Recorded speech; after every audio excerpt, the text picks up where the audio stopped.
مسیح خداوند کے مبارک ترین نام میں معزز ناظرین پروگرام میں مسیحی کیوں ہوں، خاکسار نوید ملک آج پھر آپ کی خدمت میں آداب بجا لاتا ہے، اور یقیناً میں اپنے خداوند کا شکر گزار ہوں، اور وہ بھی دل کی اتھاہ گہرائیوں سے کہ اسے پسند آیا کہ آج پھر آپ کے ساتھ مل کر میں اس پروگرام یعنی میں مسیحی کیوں ہوں میں اپنے اگلے پوائنٹ کو آپ کے ساتھ واضح اور کلیئر کر سکوں۔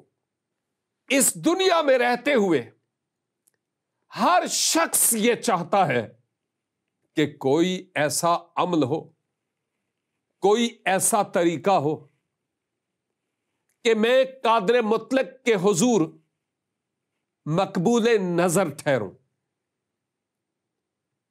اور اس کے حضور مقبول ٹھہرنے کے لیے کوئی کیا اور کوئی کیا اور کوئی کیا کرتا ہے۔ لیکن آج میں انجیل مقدس کو بنیاد بناتے ہوئے اس قلیل سے وقت میں آپ کے سامنے یہ بات رکھنا چاہتا ہوں کہ مسیحی ایمان کے مطابق کوئی شخص جو خدا کے حضور مقبول ٹھہرنا چاہے، اس میں اگر بہت زیادہ نہیں تو وہ 2-3 کوالٹیز یا خصوصیات کون سی ہو سکتی ہیں؟ یوں تو بہت ساری خصوصیات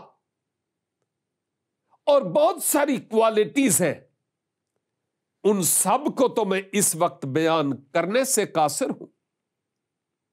میں تو صرف 2-3 آپ کے سامنے رکھوں گا، لیکن آپ یہ نہیں سمجھیے گا کہ بس یہی 2-3 ہے۔ نو، میں تو وقت کی نزاکت کے مطابق ان 2-3 خصوصیات کو آپ کی نظر کروں گا۔ میں ان تمام باتوں کو آپ کے گوش گزار نہیں کر سکوں گا، لیکن جو کوالٹیز اور جو خصوصیات ہیں ان کو میں کتاب مقدس کو بنیاد بناتے ہوئے آپ کے ساتھ شیئر کروں گا۔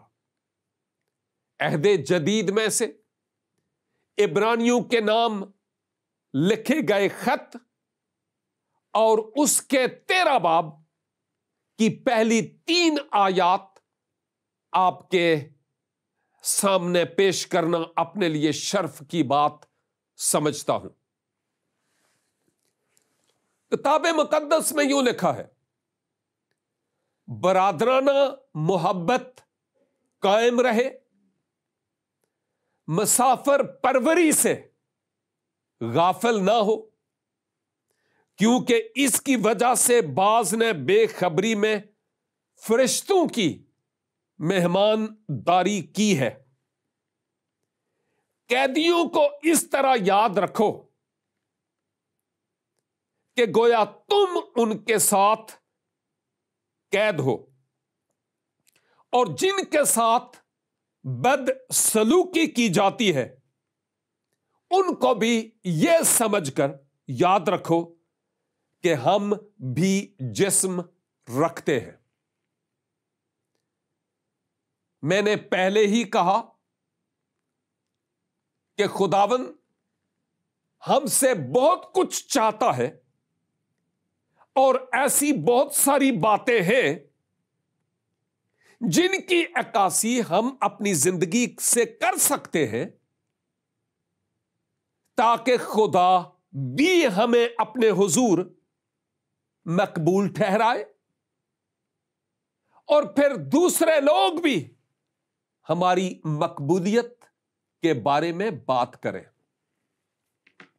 آج اس انتہائی قلیل سے وقت میں یہاں رسول اعظم جناب پولس کی معرفت مسیحی تعلیم کا نچوڑ دو چار باتوں میں ہمیں نظر آتا ہے۔ ایک تو یہ کہ تم میں برادرانہ محبت قائم رہے، اور یاد رکھیے یہ بات اہل کلیسیا سے کہی گئی ہے کہ کلیسیا والوں، تم میں برادرانہ محبت قائم رہے۔ اور پھر کلیسیا والوں سے ایک اور بات کی گئی، اور وہ یہ کہ مسافر پروری سے باز نہیں رہنا، اس کام کو کنٹینیو کرتے رہنا ہے۔ برادرانہ محبت بھی تم میں قائم ہو، اور نمبر 2 مسافر پروری بھی ہو۔ اور پھر ایک اور بات جو یہاں ہمیں نظر آتی ہے وہ یہ کہ جو قیدی ہیں ان قیدیوں کو اس طرح یاد رکھو، کیسے؟ کہ جیسے تم خود ان کے ساتھ قید میں ہو۔ برادرانہ محبت بھی ہو، مسافر پروری بھی ہو، اپنے آپ کو قیدیوں کے ساتھ خود اپنے آپ کو قید سمجھو، اس لیے کہ وہ بھی تمہاری طرح بدن رکھتے ہیں، اور جن کے ساتھ بدسلوکی کی جاتی ہے یہ جان کر ان کو یاد رکھو کہ تمہارے بھی جسم ہے، گویا تمہارے ساتھ ہی بدسلوکی ہو رہی ہے۔ مسیحی تعلیم کا خلاصہ اور خاصہ ان 3 آیات میں ہمیں مختصر طور پر ملتا ہے کہ تمہاری آپس میں برادرانہ فلیا، جو یونانی کا لفظ ہے، یہ محبت تم میں پائی جائے، اور جو مسافر ہیں ان کی مہمان داری کرو۔ وہ لوگ جو قید میں ہیں اپنے آپ کو ان کے ساتھ قید سمجھو، ان کے اس دکھ کو تم اپنا دکھ سمجھو، اور جن لوگوں کے ساتھ بدسلوکی ہوتی ہے، ناروا سلوک ہوتا ہے، تم سمجھو کہ گویا یہ تمہارے ساتھ ہو رہا ہے۔ ایک بات تو واضح ہے کہ یہ بات ان لوگوں سے متعلق کہی گئی ہے جو مسیح یسوع میں ہیں۔ یہ فعل اور یہ عمل کرنے والے بھی،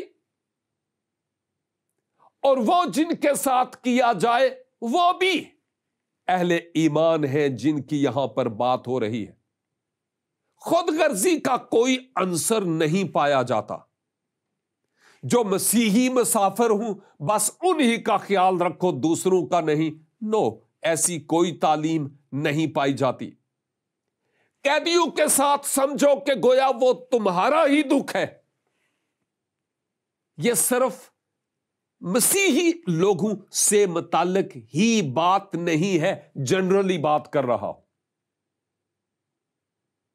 اور یہ کہ جن لوگوں کے ساتھ بدسلوکی ہوتی ہے، ناروا سلوک کیا جاتا ہے، ان لوگوں کو گویا تم یوں سمجھو کہ تمہارا اپنا بھی بدن ہے، تو گویا یہ تمہارے ساتھ بدسلوکی کی جا رہی ہے۔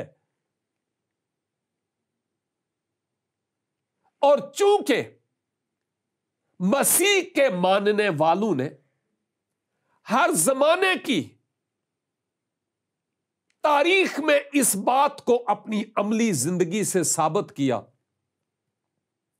کہ ہم مسیح کے ہیں، اور مسیح کی شان کے شایاں ایسے بڑے بڑے کام انہوں نے کیے جو آج بھی تاریخ کے اوراق کی زینت ہے۔ اور میں کس کس کا ذکر کروں؟ مسیحا سے بڑھ کر ہمدرد اور دکھیوں کا ساتھی، مسافر پرور، محبت کرنے والا اور کون ہو سکتا ہے؟ اس کی محبت کی عکاسی آج اس کے لوگوں کی زندگی سے مسلسل ہوتی چلی جا رہی ہے، اور دنیا مسیح کے نام لیواؤں کو جانتی ہے۔ سرزمین پاکستان میں کوڑ جیسے موذی امراض کے خلاف جہاد کس نے شروع کیا؟ اگر وہ کلیسیا والے نہیں تھے تو پھر اور کون تھے؟ تعلیم کے میدان میں پاکستان اور ہندوستان کے سینے پر اسکول، کالجز اور یونیورسٹیز قائم کرنے والے لوگ کون تھے؟ مسیحی نہیں تھے تو اور کون تھے؟ پاکستان اور ہندوستان کی سرزمین میں آج کے دور میں بہت ساری ایسی مشن پراپرٹیز جو ہاسپٹلز کے نام پر بنی ہے، ان کے بنانے والے کون تھے؟ Taxila hospital, UCH Lahore, holy family hospitals Pakistan میں جہاں کہیں بھی ہے، باغ مشن ہاسپٹل ایبٹ آباد، کلندر آباد، SDA کراچی اور سکھر اور مختلف اور جگہ پر یہ جو مشن پراپرٹیز بنی، ان کے پیچھے مقصد کیا تھا؟ یہی نہیں تھا جو یہاں پر لکھا ہوا ہے؟ کیا یہ دوسروں کے ساتھ اظہار محبت نہیں ہے؟ کیا یہ مسافر پروری نہیں ہے؟ کیا یہ قیدیوں کے ساتھ قید ہونا نہیں ہے؟ کیا یہ وہ لوگ جن کے ساتھ بدسلوکی کی جاتی رہی، ان کے ساتھ اپنے آپ کو شامل کرنا نہیں ہے؟ پاکستان میں کئی ایسے انسٹیٹیوشنز ہیں جو یتیموں کے لیے اپنے بازو کھول کر کھڑے ہیں، اور یہ مسیحی انسٹیٹیوشن کی بات کرتا ہوں۔ ماضی کی تاریخ پر نظر دوڑا کر دیکھیں، آپ کا جو کوئی مذہب ہے، پاکستان میں آپ اقلیت میں ہیں یا اکثریت میں ہیں، ذرا آپ خود سوچیں، آپ نے کتنے ایسے یتیم خانے بنائے؟ آپ نے کتنے تعلیمی ادارے شروع کیے؟ آپ نے کتنے ایسے ہاسپٹلز اور موذی امراض کے خلاف جہاد کے لیے کھڑے ہوئے؟ افسوس کہ ہم نے اہل کلیسا کی بنائی ہوئی پراپرٹیز پر سانپ بن کر قبضہ کرنے کی کوشش کی، ہوتے بھی رہے اور ہیں بھی، ہوتے رہیں گے بھی۔ ہمیں ہمیشہ سے دبایا جاتا رہا، لیکن ہم یسوع کے نام سے دبے ہوئے بھی اٹھ کھڑے ہوتے ہیں۔ یہ توفیق اس کے وسیلہ سے ہمیں ملتی ہے. ہماری پراپرٹیز، ہمارے انسٹیٹیوشنز جب غیر مسیحی لوگوں کے ہاتھوں میں آئے، انہوں نے تو ان کا حلیہ ہی بگاڑ دیا. جیسا دیس ویسا بیس، جیسے خود ویسے ہی ان انسٹیٹیوشنز کے حالات بنا دیے. اور آج میں پھر سے یہی کہوں گا، ارے میری دینداری کی رٹ لگانا، بڑے مذہبی ہونا، یہ کوئی بڑی دلیل نہیں ہے خدا کے مقبول نظر ہونے کی. مسیح خداوند نے ایک دفعہ تعلیم دیتے ہوئے اس اہم ترین موضوع پر بات کی، اور آپ نے فرمایا کہ اس روز بہتیرے میرے پاس آئیں گے اور وہ آ کر کہیں گے کہ ہم نے آپ کے نام سے بد روحیں نکالی، بیماروں کو چنگائی دی، معجزات کیے ہیں، یہ کیا، وہ کیا، وہ کیا، فلاں کیا، ڈھینگ کیا. لیکن مسیح خداوند آگے سے ان کو کہیں گے، میری تم سے کوئی واقفیت نہیں ہے. پھر آپ نے فرمایا کہ اگر میرے نام سے تم ان چھوٹوں میں سے کسی کو گویا ٹھنڈے پانی کا پیالہ پلاتے ہو تو گویا تم میرے ساتھ ہی کرتے ہو. میں آؤں گا اور کہوں گا، میں بھوکا تھا تم نے مجھے کھانا نہیں کھلایا، پیاسا تھا تم نے مجھے پانی نہیں پلایا، بیمار تھا، قیدی تھا، تم نے میرا حال نہیں پوچھا. اور اس وقت بہتیرے جواب دیں گے، مالک کب آپ میرے پاس آئے تھے اور کب مجھے بتایا تھا کہ آپ بھوکے ہیں، آپ پیاسے ہیں، آپ قید میں ہیں، کہ میں آپ کی مدد کرتا. لیکن مسیح خداوند فرماتے ہیں کہ ارے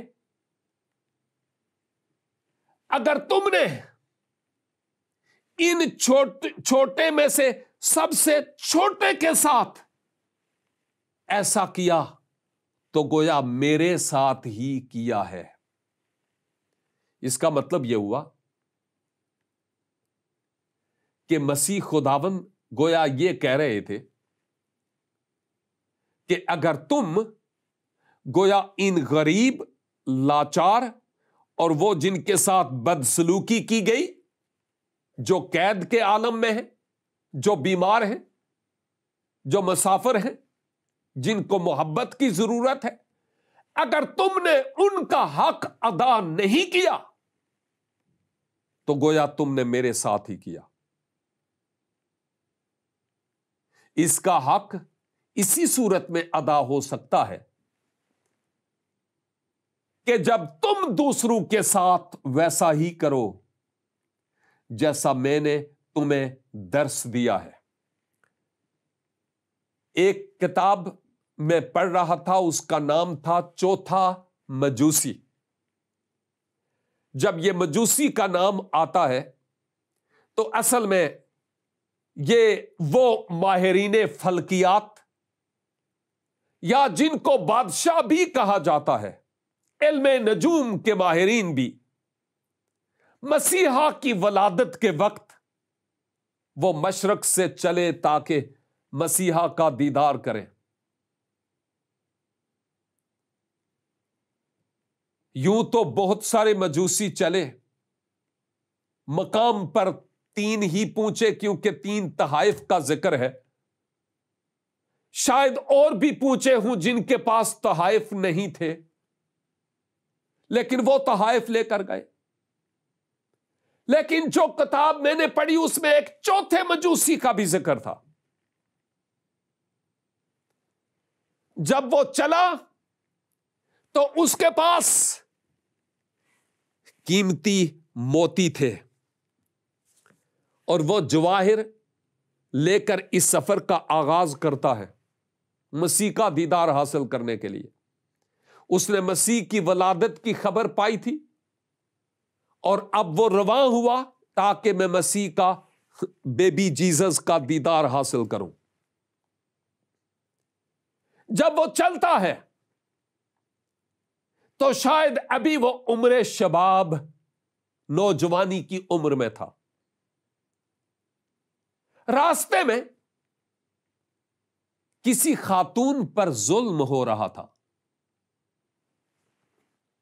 پوچھا کہ کیا ہوا اور جواب ملا کہ اس نے میرا اتنا قرض دینا ہے اور یہ دے نہیں پا رہی، اس لیے اس پر جبر کر رہا. اور اس شخص نے وہ ایک قیمتی موتی جو اس کے قرض سے کہیں زیادہ تھا اس کی نظر کیا اور کہا کہ اس کی جان چھوڑ دے. جان چھوڑ دی. چلتے چلتے چلتے چلتے برس گزرتے چلے گئے. 10 برس گزر گئے، 20 برس گزر گئے. ابھی تک وہ مسیح کو دیکھ نہیں پایا اپنی ان آنکھوں سے. پھر کوئی اور انتہائی مشکل حالت میں اس نے پایا اور جو بچے ہوئے موتی تھے ان میں سے کچھ اس نے کسی اور نادار کے سپرد کیے اور اس کی جان چھڑانے کے بعد وہ آگے چلا. اور تاریخ بتاتی ہے جب وہ یروشلیم میں پہنچا تو ایک آواز چاروں طرف بلند تھی، اس کو مصلوب کرو، اس کو مصلوب کرو، اس کو مصلوب کرو.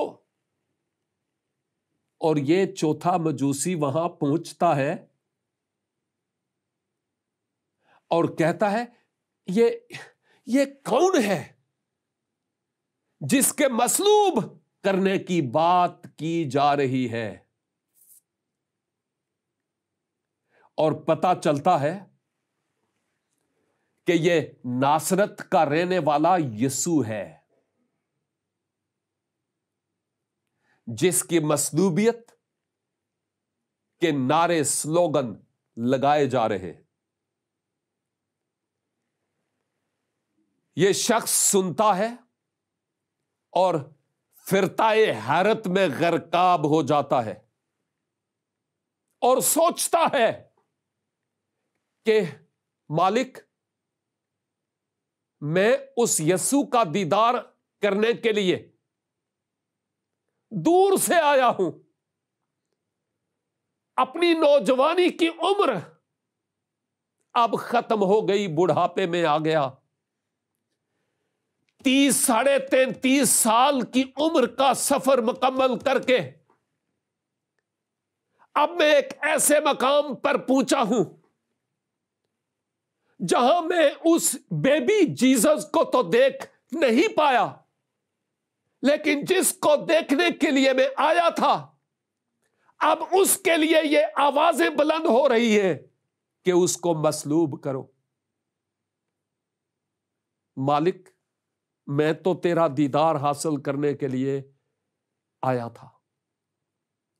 اتنے میں یہ شخص نیم بے ہوشی کے غلبہ کے سبب سے زمین پر جا پڑتا ہے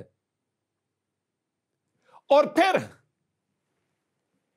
وہ خداوند جس کے دیدار کے لیے وہ نکلا تھا رویا میں اور روح میں اس مجوسی پر ظاہر ہوتا ہے اور وہ پوچھتا ہے کہ آپ کون؟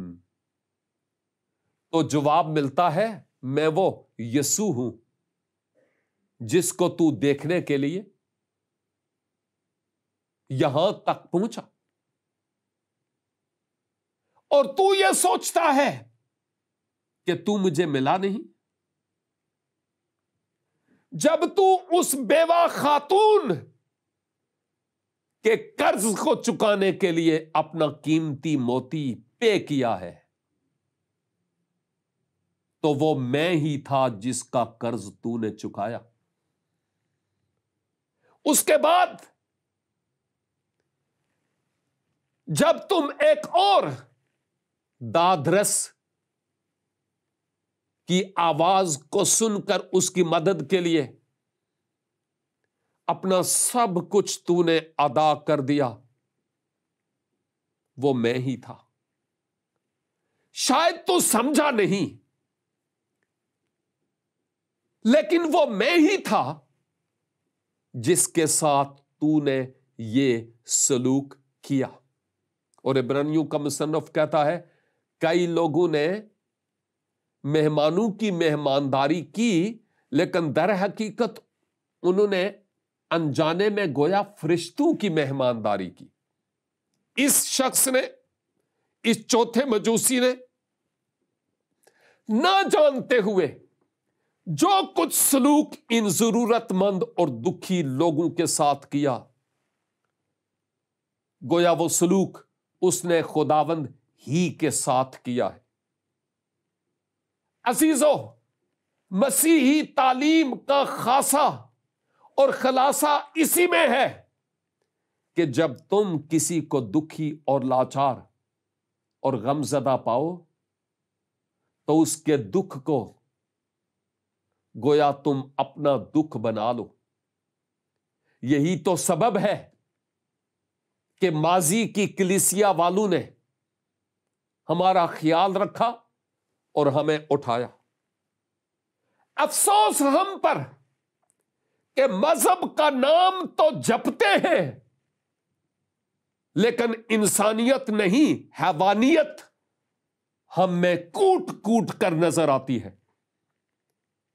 جہاد ہے تو اپنے آپ کے خلاف نہیں، دوسرے انسانوں کے برخلاف۔ ناروا سلوک ہمارا شیوا ہے، دوسروں کا بیڑا غرق کرنا، جوان سال بیٹیوں کو اٹھانا اور وہ کرنا جو ناروا ہے، یہ ہم پاکستانی میجارٹی کا شیوا ہے۔ اور بکرے کی ماں کب تک خیر منائے گی؟ میں خدا کا شکر ادا کرتا ہوں کہ اس طرح کی غلامی اور لعنت سے میں رہا ہوا، اور اب میں جب کسی دکھی کو دیکھتا ہوں، یقین جانیے میری آنکھیں ابر آلود ہو جاتی ہیں، کیونکہ اب مجھ میں وہ سرد میری اور سنگ میری نہیں ہے۔ یہی تو سبب ہے کہ آج دنیا بھر میں جہاں کہیں مجھے اتفاق ہوتا ہے، ڈنکے کی چوٹ پر لوگوں کو یہ جواز پیش کرتے ہوئے کہتا ہوں کہ میں مسیحی کیوں ہوں۔